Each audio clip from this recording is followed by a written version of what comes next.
Frostbite's been in development since 2006, and there's always been a roadmap and a plan for Gen 4 and beyond. So I like to think of Frostbite as an evolutionary process, and Frostbite 3 is the next step in that evolution.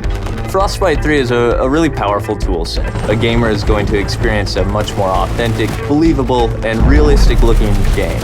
We have one unified program where you can create content that will run on everything from an iPhone to a next-gen console. And now it's really coming online and enabling the game designers to do way more than they've ever been able to do before. We spend significant effort on creating more dynamic and living environments. Before, they would have to go to a lot of work to make a tree feel like it swayed in the wind. Now we give them the tools to create the tree, and we let the game engine control how the wind affects that tree. Frostbite allows everything to work together. The waves on the beach, the wind blowing the whitecaps, even the clouds overhead all move consistently with the forces of nature. You might see an explosion go off, you'll see the trees nearby shake from the explosion. It's sort of subtle, but it creates this sense of seamless reality. So the large world coupled with a lot of people running around interacting with you really pays off in Battlefield 4. Destruction has always been a core feature of the Frostbite engine. It's the evolution of the way the environment is impacted by gameplay. Everything from the smallest spark colliding, but also gigantic chunks of debris that crumble when they impact the ground. The guys on Battlefield 4 have been working on something called Levolution. Levolution is really about the concept how you can drastically change a multiplayer map into something different. It could be anything from a big building collapsing or to a dam breaking or anything really big game changer to the level.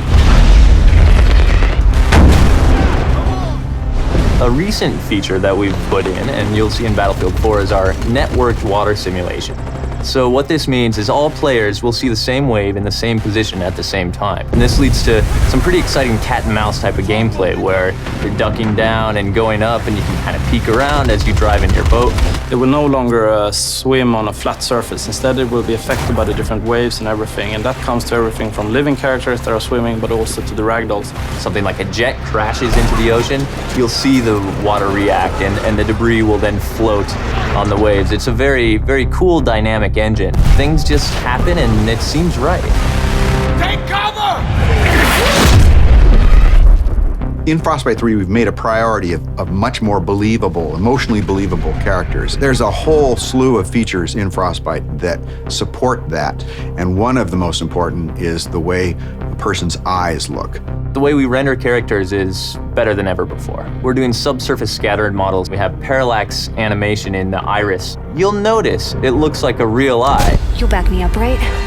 Frostbite 3 is so much more powerful than any engine I ever used before. And it's not just the specific features and the framework, it's the fact that we're collaborating with other teams around the world.